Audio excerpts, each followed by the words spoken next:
Hello everyone, আজকের এই সেশনে ওয়েস্ট বেঙ্গলের একটা অন্যতম কলেজ যেটা মেদিনীপুর কলেজ এবং এটা একটা অটোনোমাস কলেজ। যারা এইচএসের পরে ফিজিক্স অনার্সে 4th ইয়ারের কোর্সে অ্যাডমিশন নিয়েছো বা যারা নিতে চাইছো, তো তোমাদের ফার্স্ট সেমিস্টারে ফিজিক্সের কি সিলেবাস রয়েছে এবং এর মধ্যে ইম্পর্টেন্ট টপিক কোনগুলো, তার সাথে তোমরা কোন কোন বইগুলো ব্যবহার করলে তোমাদের এই টপিকগুলো বুঝতে সুবিধা হবে, তার সম্বন্ধে আমরা এখানে কমপ্লিট ডিসকাশন করব। তো প্রথমে আসা যাক সিলেবাসে। যেমন দেখো, একটা টপিক রয়েছে যেটা হচ্ছে ম্যাথ ফিজিক্স থেকে, যেটা হচ্ছে ভেক্টর, এবং তার মধ্যে ভেক্টরে কিছু সাব টপিক রাখা হয়েছে। প্রথম হচ্ছে রিক্যাপচুলেশন অফ ভেক্টর, যেটা তোমরা স্কুল লেভেল থেকে পড়ে আসছো, অল্প কিছুটা পড়া রয়েছে, স্কেলার প্রোডাক্ট, ভেক্টর প্রোডাক্ট। তারপর থেকে তোমাদের শুরু হচ্ছে অ্যাকচুয়ালি গ্র্যাজুয়েশনের সিলেবাসটা ভেক্টরে, যেটা হচ্ছে স্কেলার ট্রিপল প্রোডাক্ট এবং তার হচ্ছে ইন্টারপ্রিটেশন, তার সাথে স্কেলার এবং ভেক্টর ফিল্ডস। তারপরে একটা সাব টপিক রয়েছে ভেক্টরে, যেটা হচ্ছে ভেক্টর ডিফারেন্সিয়েশন। এখানে তোমরা ভেক্টরের কিছু অপারেটর সম্বন্ধে জানবে, যেমন গ্রেডিয়েন্ট, কার্ল, ডাইভারজেন্স এবং তাদের অ্যাপ্লিকেশন। তারপরে ল্যাপ্লেসিয়ান অপারেটর সম্বন্ধে, ডেল অপারেটর সম্বন্ধে এখানে তোমাকে জানতে হবে, এবং তার সাথে হচ্ছে স্পেসিফিক কোঅর্ডিনেট সিস্টেম, যেমন হচ্ছে সিলিন্ড্রিক্যাল আর হচ্ছে স্পেরিক্যাল কোঅর্ডিনেট সিস্টেমে এগুলোর তোমাকে কিন্তু ফর্মটা বানাতে হবে। নেক্সট হচ্ছে আরেকটা সাব টপিক ভেক্টরে, যেটা হচ্ছে ভেক্টর ইন্টিগ্রেশন। এখানে লাইন ইন্টিগ্রাল, তারপরে হচ্ছে সারফেস ইন্টিগ্রাল, তারপরে ভলিউম ইন্টিগ্রাল, এগুলো তোমাকে পড়তে হবে এবং তার সাথে তার অ্যাপ্লিকেশনও তোমাকে জানতে হবে। এবং এর সঙ্গে লাস্টে যেটা রয়েছে সেটা হচ্ছে ভেক্টরের থিওরিম। ভেক্টরের 3টা থিওরিম রয়েছে, যেমন এখানে দেখতে পাচ্ছ Gauss's divergence theorem, Greens theorem এবং হচ্ছে স্টোকস থিওরিম। এই 3টা থিওরিম স্পেসিফিক কী করতে হবে না, এই থিওরিমগুলো সম্বন্ধে জানতে হবে এবং তার অ্যাপ্লিকেশান তোমাদের করতে হবে। এই থিওরিমগুলোর প্রুফ কিন্তু সিলেবাসে দেওয়া নেই, অর্থাৎ এগুলো করতে হবে না, প্রুফগুলো করতে হবে না, শুধু থিওরিমগুলো জানবে এবং তার সাথে অ্যাপ্লিকেশানগুলো জানবে। তো এই হচ্ছে ভেক্টরের কমপ্লিট সিলেবাসটা। তার মধ্যে এবার যদি তুমি দেখো, ম্যাথ ফিজিক্সের একটা পার্ট রয়েছে যেটা হচ্ছে ডিফারেন্সিয়াল ইকুয়েশন। এখানে রয়েছে অর্ডিনারি ডিফারেন্সিয়াল ইকুয়েশন। এখানে তোমরা পড়বে first order homogeneous differential equation এবং second order homogeneous differential equation with constant coefficient. অর্থাৎ প্রথমের দিকে যে ডিফারেন্সিয়াল ইকুয়েশনের পার্ট থাকে সিলেবাসে, সেইটাই রাখা হয়েছে, পুরো ডিফারেন্সিয়াল ইকুয়েশনটা কিন্তু রাখা নেই। তারপরে আসা যাক, এবার হচ্ছে মেকানিক্স থেকে কি রয়েছে দেখো। মেকানিক্সে ফার্স্ট যেটা সাব টপিক রয়েছে সেটা হচ্ছে ফান্ডামেন্টালস অফ ডায়নামিক্স। অর্থাৎ প্রথমে ফ্রেম অফ রেফারেন্স কী, ইনার্শিয়াল ফ্রেম অফ রেফারেন্স কী, নন ইনার্শিয়াল কী, তারপরে গ্যালিলিয়ান ট্রান্সফরমেশন বলতে কী বোঝো, ফান্ডামেন্টাল যে নিউটনস ল অফ মোশন রয়েছে তার সম্বন্ধে জানানো হয়েছে। তারপরে তোমার গ্যালিলিয়ান ইনভেরিয়েন্স বলতে কী বোঝো, মোমেন্টাম ভেরিয়েবল মাস সিস্টেম বলতে কী বোঝো, যেমন রকেটের ক্ষেত্রে হয়ে থাকে তার রকেটের মোশন তোমাকে ডিরাইভ করতে হবে, তার অ্যাপ্লিকেশন করতে হবে। তারপরে হচ্ছে dynamics of a system of particles, এবং তার সাথে রয়েছে সেন্টার অফ মাস, আর হচ্ছে principal of conservation of momentum এবং ইম্পালস কী সেটা এখানে জাস্ট জানতে বলা হয়েছে। নেক্সট হচ্ছে সাব টপিক হচ্ছে মেকানিক্সের নন ইনার্শিয়াল সিস্টেম। এখানে স্পেসিফিক কিছু হচ্ছে ফিস্টিসিয়াস ফোর্স হয়ে থাকে, সেগুলো সম্বন্ধে জানতে বলা হয়েছে, যেমন সেন্ট্রিফিউগাল ফোর্স, কোরিওলিস ফোর্স এবং তাদের অ্যাপ্লিকেশন, আর হচ্ছে যে ভেলোসিটি এবং অ্যাক্সিলারেশন, সিলিন্ড্রিক্যাল আর হচ্ছে স্পেরিক্যাল কোঅর্ডিনেট সিস্টেমে তাদের যে কম্পোনেন্টগুলো হয়, অর্থাৎ কোঅর্ডিনেট সিস্টেম অনুযায়ী ভেলোসিটি, অ্যাক্সিলারেশন এগুলো তোমাকে ডিরাইভ করতে হবে, যেগুলো অন্য টপিকে বারবার ইউজ হবে। নেক্সট হচ্ছে মেকানিক্সের আরেকটা টপিক, যেটা হচ্ছে sub topic work and energy. এটা কিছুটা তোমরা স্কুল লেভেলে পড়েছো, যেমন ওয়ার্ক এনার্জি থিওরি, তারপরে হচ্ছে এখানে force gradient of A potential energy, work potential energy, তারপরে হচ্ছে কনজারভেটিভ সিস্টেমের ক্ষেত্রে কী হয়, নন কনজারভেটিভ সিস্টেমের ক্ষেত্রে কী হয়, law of conservation of energy বলতে কী বোঝো, এগুলো তোমাকে পড়তে হবে। মূলত এখানে কনজারভেটিভ আর হচ্ছে নন কনজারভেটিভ ফোর্সটার সম্বন্ধে তোমাকে আলোচনা করতে হবে এবং ওয়ার্ক এনার্জি রিলেট করে এইখানে আলোচনা রয়েছে। নেক্সট হচ্ছে আরেকটা হচ্ছে মেকানিক্সের টপিক যেটা হচ্ছে মোস্ট ইম্পর্ট্যান্ট, যেটা হচ্ছে রোটেশনাল ডিনামিক্স। এখানে তোমরা পড়বে রিজিড ডিনামিক্স যেটা হয় আর কি, মোমেন্ট অফ ইনার্শিয়া কী, আর মোমেন্ট অফ ইনার্শিয়ার সঙ্গে হচ্ছে গিয়ে তোমার বিভিন্ন যে কোয়ান্টিটিগুলো রয়েছে ফিজিক্সে সেগুলোর সম্পর্ক কী রয়েছে, এবং কিছু থিওরিম রয়েছে মোমেন্ট অফ ইনার্শিয়ার উপরে। দুটো থিওরিম রয়েছে, যেমন হচ্ছে প্যারালাল আর হচ্ছে পারপেন্ডিকুলার থিওরিম এবং তার অ্যাপ্লিকেশন, আর হচ্ছে স্পেসিফিক কিছু সিস্টেমের ক্ষেত্রে মোমেন্ট অফ ইনার্শিয়া ক্যালকুলেশন করতে হবে। যেমন এখানে স্পেসিফিক উল্লেখ করাই রয়েছে যে মোমেন্ট অফ ইনার্শিয়া ক্যালকুলেশন করতে বলা হয়েছে রেক্ট্যাঙ্গুলার, সিলিন্ড্রিক্যাল, স্পেরিক্যাল বডিজ এবং কাইনেটিক এনার্জি অফ রোটেশন, আর হচ্ছে motion involving both translation and rotation, অর্থাৎ দুটো মোশনের জন্য তোমাকে কিন্তু ক্যালকুলেশনগুলো এখানে করতে হবে এবং তার অ্যাপ্লিকেশনও করতে হবে।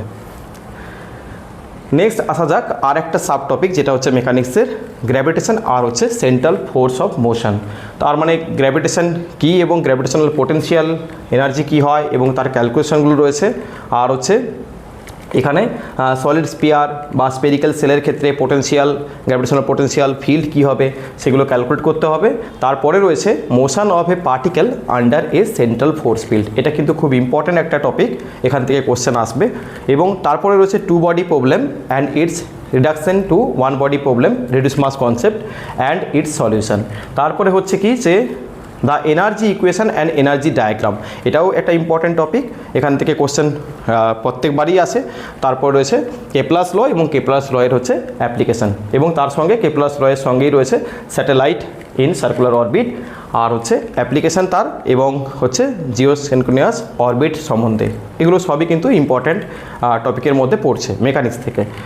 তো নেক্সট আসা যাক হচ্ছে জিপিএম অর্থাৎ জেনারেল প্রপার্টিজ অফ ম্যাটার থেকে দুটো সাব টপিক রাখা হয়েছে। একটা হচ্ছে ইলাস্টিসিটি, যেখানে রাখা হয়েছে রিলেশন বিটুইন ইলাস্টিক কনস্ট্যান্ট, অর্থাৎ ওই যে রিজিডিটি মডিউলাস, বাল্ক মডিউলাস, এগুলোর মধ্যে কী সম্পর্ক রয়েছে, পয়সন রেশিও, এগুলোর মধ্যে সম্পর্ক এবং এগুলো কী সেগুলো জানতে হবে। এবং তারপর রয়েছে আরও যে twisting of the torque on a cylinder or wire, আর হচ্ছে বেন্ডিং অফ বিমস। এবং তার সঙ্গে আরেকটা জিপিএমের টপিক রাখা রয়েছে সাব টপিক, যেটা হচ্ছে একটা তো ছিল ইলাস্টিসিটি আর একটা হচ্ছে ফ্লুইড মোশন। এখানে kinematics of the moving fluids আর হচ্ছে পয়সলি ইকুয়েশন সম্বন্ধে তোমাকে জানতে হবে। তো এই হচ্ছে কমপ্লিট তোমাদের ফার্স্ট সেমিস্টারের সিলেবাস, যেখানে তোমরা দেখতে পাচ্ছ 3টা টপিক রয়েছে, মূলত একটা পেপার এবং সেখানে 3টা টপিক। একটা হচ্ছে ম্যাথ ফিজিক্স থেকে ভেক্টর, এবং ম্যাথ ফিজিক্স থেকে আরেকটা টপিক হচ্ছে ডিফারেন্সিয়াল ইকুয়েশন, আর মেকানিক্স থেকে হচ্ছে তোমাদের কাছে টোটাল দেখে নাও সাব টপিক হচ্ছে কি না ফান্ডামেন্টাল ডিনামিক্স, আর একটা হচ্ছে নন ইনার্শিয়াল সিস্টেম, তারপরে হচ্ছে work and energy, rotational dynamics এগুলো, এবং তার সঙ্গে gravitation and central force of motion, এগুলো সব কিন্তু হচ্ছে মেকানিক্স থেকে। আর জেনারেল প্রপার্টিজ অফ ম্যাটার থেকে দুটো ইলাস্টিসিটি অ্যান্ড ফ্লুইড মোশন। তো এগুলোর মধ্যে ইম্পর্ট্যান্ট টপিক কী এবং সিলেবাস কী রয়েছে আমি বললাম। এর সঙ্গে এবার তোমরা কোন বইগুলো ফলো করবে। দেখো বই অনেক রয়েছে, যে কোনো বই তুমি ফলো করতে পারো, কিন্তু তোমরা যেহেতু প্রথমের দিকে শুরু করছো, এখন খুব বড় বই বা একদম কিছু একটা বই বলে দেওয়া হলো যেটা তুমি প্রথমে কিনেও নিলে, কিন্তু দেখা গেল তুমি সেই বইটা খুব একটা তোমার পক্ষে বোঝা বা হচ্ছে তুমি যেহেতু ফার্স্ট লার্নার, তাহলে তোমার ক্ষেত্রে অনেকটা সমস্যা হতে পারে। তো সেই অনুযায়ী প্রিভিয়াস অ্যানালাইসিস করে আমরা যেটা দেখেছি বা আমার যেটা মনে হয়, যে বইগুলো তোমাদের এই সিলেবাসের অনুযায়ী একটা বা দুটো তোমাদের জন্য খুব বেস্ট বুক হবে, সেরকম দেখলে ম্যাথ ফিজিক্সের উপরে কিন্তু এই বইটা সব থেকে বেস্ট। যেটা দেখতে পাচ্ছ লেখা রয়েছে ম্যাথমেটিক্যাল ফিজিক্স, এবং রাইটার হচ্ছে এইচ.কে. দাস। কেন এই বইটা বেস্ট বলছি, কারণ এই বইটাতে শুধু তোমার এই ফার্স্ট সেমিস্টারের সিলেবাস রয়েছে, মানে ভেক্টর বা হচ্ছে ডিফারেন্সিয়াল ইকুয়েশন রয়েছে এমন নয়, পুরো ফিজিক্স জুড়ে যখনই তুমি যে কোনো সেমিস্টারে ম্যাথ ফিজিক্স পড়বে, অলমোস্ট সব জায়গারই কিন্তু পুরো ম্যাথ ফিজিক্সের সিলেবাসটা এই বইতে কভার করা রয়েছে, এবং এই বইটা একটা কম্প্যাক্ট ম্যাথ ফিজিক্সের বই। তো তুমি যদি বলো যে একটা ম্যাথ ফিজিক্সের বই কিনবে, তাহলে কিন্তু বেস্ট অপশান হবে এই বইটা। এবার যদি তুমি বলো যে তোমার পড়া হয়ে গেছে, এবার তুমি কিছু প্রবলেম বেশি করতে চাইছো, এখানেও কিন্তু প্রচুর থিওরি, প্রচুর প্রবলেম, পুরো সব পাই টু পাই দেওয়া রয়েছে, মানে এক এক করে একদম উদাহরণ, থিওরি, তারপরে আবার প্রবলেম, এরকম করে প্রচুর রয়েছে, হোমওয়ার্কও দেওয়া রয়েছে, সবই রয়েছে, মানে তুমি এটা করলেই এনাফ। কিন্তু তুমি যদি চাও যে ভেক্টরের আরও কিছু প্রবলেম করব, তাহলে স্পেসিফিক ভেক্টরের একটা বই রয়েছে, যেটা হচ্ছে প্রবলেম রিলেটেড বই, এটা হচ্ছে ভেক্টর অ্যানালাইসিস এবং এমআর স্পাইজাল হচ্ছে রাইটার। তো এটা আরেকটা বেস্ট বই, কিন্তু এটা একটু প্রবলেম ওরিয়েন্টেড বই। যাদের ধরো তোমার থিওরিম পড়া আছে বা পড়া হয়ে গেছে, তারপরে এই বইটা তোমরা পাশে রাখতে পারো। ভেক্টরের জন্য কিন্তু একটা বেস্ট বই। বাট আমি বললাম যে যদি তুমি একটা বই সাজেস্ট করতে বলো, তাহলে কিন্তু এইচ.কে দাস সবথেকে বেস্ট অপশান। আর প্র্যাকটিসের জন্য একটা তোমরা হাতে এমআর স্পাইজেল রাখতে পারো। তো এই হচ্ছে ম্যাথ ফিজিক্স থেকে। নেক্সট আসা যাক এবার মেকানিক্সে।